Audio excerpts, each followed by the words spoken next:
역사 서술체 볼게요. 기전체는 본기, 열전, 세가 등으로 구성해서 역사를 서술하는 거예요. 그래서 본기에는 황제를 기록하고, 세가에는 제후 관련 내용을 기록하고, 열전에는 신하를 기록하고, 이런 식으로 각각 본기, 세가, 열전으로 각각 나누어서 쓰기 때문에 전체적으로 역사를 둘러보기는 힘들어요. 그렇다면 기전체의 가장 큰 특징은 뭐냐? 격식을 갖춰서 황제 따로, 제후 따로, 신하 따로 격식을 다 갖춰서 쓰는 정통 서술체다. 그래서 정통 역사서에는 정통 서술체인 기전체를 쓰더라. 이걸 알아놓으셔야 돼요. 격식을 갖춰서 쓰는 정통 서술체다. 그리고 사마천의 사기가 대표적인 기전체고요. 자, 우리나라 역사서 중에 기전체인 책들을 보면 삼국사기가 있어요. 삼국사기는 뭐였어요? 정사에 바탕을 둔 정통 역사서였죠. 보통 삼국사기랑 삼국유사랑 비교를 하는데 삼국유사는 야사를 막 담은 책이고 반면에 삼국사기는 정사를 기록한 정통 역사서다. 이렇게 우리 구분을 하잖아요. 그래서 삼국사기는 정통 역사서이기 때문에 정통 역사서는 정통 서술체인 기전체로 저술이 됐다. 이렇게 생각하셔서 삼국사기는 기전체다. 그리고 고려사, 동사, 허목의 동사, 이종희의 동사, 해동역사 다 기전체예요. 여기서의 특징은 끝이 다 사로 끝난 거예요. 고려사, 동사, 해동역사. 이게 보통 이렇게 생각하세요. 격식을 갖춘 정통 역사서는 주로 끝에 사, 역사사예요. 역사를 딱 붙이는 거예요. 고려사, 고려의 역사, 해동 역사, 바다 동쪽 나라의 역사, 뭐 동사, 동쪽의 역사 이런 식으로 뒤에 사가 붙으면은 정통 역사서구나. 제가 말했죠. 정통 역사서는 정통 서술체인 기전체로 기술을 한다. 그래서 끝이 사로 돼 있으면은 기전체 아닌가? 이렇게 의심을 하셔야 돼요. 당연히 이런 거에 예외가 있겠죠. 그래서 고려국사는 끝이 사로 끝났지만 한번 말씀드렸어요. 고려국사는 정도전이 조선을 개창하면서 이제 고려를 멸망시킨 거에 대한 이유를 만들기 위해서 고려라고 안 하고 고려국, 고려국이라는 나라의 역사 이러면서 고려를 굉장히 부정적으로 썼다고 했죠. 그래서 이 고려국사는 정통 역사서라고 하기는 좀 뭐예요. 왜? 조선 건국의 정당성을 얻기 위해서 정도전이 고려국사라는 걸 쓴 거예요. 그래서 역사서를 수단으로 사용을 했기 때문에 정통 역사서라고 할 수는 없어요. 그래서 정통 역사서가 아니기 때문에 끝이 사로 끝났지만 기전체가 아니다. 그래서 편년체로 썼다. 이렇게 생각하시고, 자, 삼국유사는 기사본말체예요. 끝이 사로 끝났지만 이것도 예외죠. 왜? 삼국사기는 정통 역사서였어요. 정사를 실은. 반면에 삼국유사는 야사를 실은 정통 역사서가 아니에요. 그렇기 때문에 사로 끝났지만 정통 역사서가 아니라서 이것도 기전체는 아니다. 그리고 삼국유사는 야사로 이루어져 있다고 그랬어요. 야사는 이야기 구조죠. 그리고 이야기 구조는 인과관계에 따라서 원인과 결과에 따라서 이야기를 보통은 다 풀어가요. 우리 영화도 다 원인과 결과에 따라서 이야기가 이루어지잖아요. 이런 게 다 인과관계예요. 그리고 이렇게 인과관계에 따라서 서술하는 거를 기사본말체라고 합니다. 그래서 야사로 구성된 역사서는 다 기사본말체다. 이렇게 생각하시면 돼요. 기전체에 이어 편년체라는 역사 서술체도 있어요. 이거는 편년, 편찬한다, 연도에 따라서 편찬한다 이런 얘기예요. 그래서 월에 따라서 역사를 편찬하는 거예요. 우리 쓰는 일기 이런 것도 다 시간에 따라서 이제 쓰는 거잖아요. 그래서 뭐 일기도 일종의 편년체라고 할 수 있어요. 그래서 이게 전체적 관점에서 역사를 보는 데는 적합해요. 시간 순서에 따라서 쭉 쓰니까. 근데 원인과 결과를 알기는 좀 힘들어요. 이게 과거에 어떤 일이 원인이 돼서 현재 결과가 나타나는 건데 이게 그냥 쭉 시간 순서대로 쭉 쓰니까 원인과 결과를 알기는 좀 힘들다. 이런 특징이 있습니다. 그래서 편년체 대표적인 책은 고려국사 말씀드렸죠. 끝이 사로 끝났지만 정통 역사서가 아니라서 이거는 편년체로 썼다. 그리고 동국사략, 고려사절요, 삼국사절요.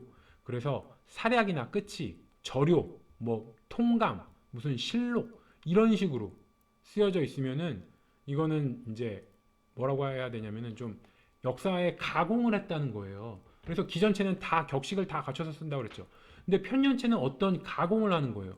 그래서 고려사 전료에서의 전료는 마디절이에요. 마디마디 나누어서 썼다. 왕조에 따라서 마디마디 나누어서 썼다. 그래서 이건 좀 약간의 역사의 가공이다. 이렇게 생각하시고 무슨 동국 사략 이런 얘기 있잖아요. 사략. 이거는 동국사를 간략하게 썼다. 간략하게 썼다는 얘기는 줄였다, 요약했다 이렇게 생각할 수 있죠.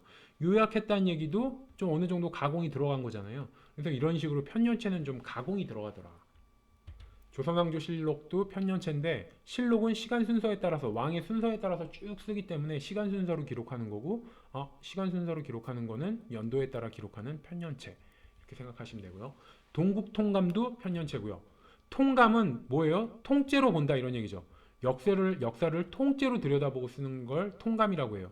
그래서 동국통감하면 최초의 통사죠.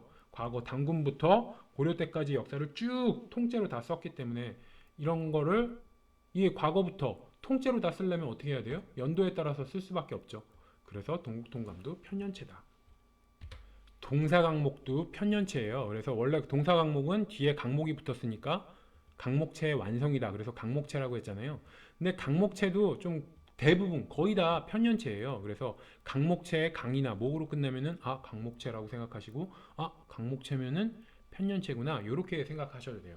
그래서 강목체는 한번 말씀드렸죠. 큰 줄거리를 강이라고 그러고 거기에 대한 세부적인 내용을 서술해 놓는 것을 목이라고 그래요. 그래서 강과 목으로 이루어져 있는데 큰 줄거리는 큰 글씨로 쓰고 거기에 서술하는 세부적인 내용은 작은 글씨로 목으로 씁니다. 그래서 강과 목으로 역사를 구성을 해서 역사서를 쓰는 거잖아요. 이것도 강과 목으로 다시 한번 가공이 들어가는 거죠. 그래서 이것도 편년체다 생각하시면 되고 간단히 생각하면 편년체는 끝이 좀 익숙한 단어 무슨 사략 무슨 사략 이게 뭐 동국사략 뭐 이런저런 사략 같은 게 있잖아요. 저료도 고려사저료 뭐 삼국사저료 끝이 약간 익숙해. 사략 무슨 저료 무슨 통감 동국통감 뭐 무슨 동사 강목 이런 식으로 끝이 좀 익숙해. 그러면은 어떤 가공이 들어간 거고 그에 따라서 편년체다 이렇게 생각하시면 돼요.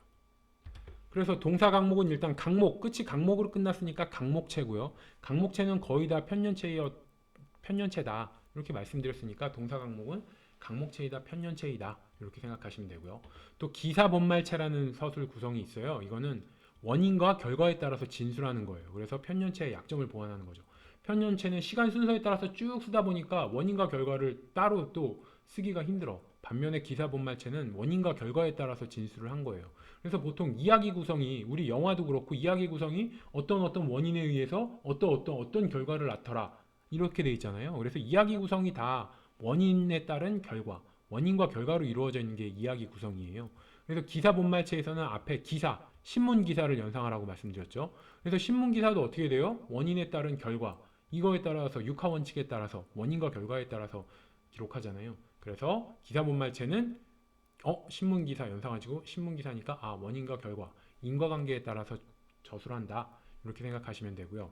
자, 대표적인 책은 연려실 기술이 있어요. 연려하면 뭐였죠? 우리 앞에 연려를 남편 죽으면 이제 정절을 지키면서 사는 연려를 생각하셔서 연려하면은 뭐 야사 400종 이거는 뭐 자연스럽게 연려가 밤에 뭐 마당새랑 어쩌고 해서 야사 자연스럽게 연상시키라고 말씀드렸죠. 그래서 이 야사라는 게 결국은 이야기란 얘기고요. 이야기는 원인과 결과로 이루어져 있으니까 야사는 이야기 구성이고 인과관계에 따르는 거니까 다시 말해서 기사본말체다.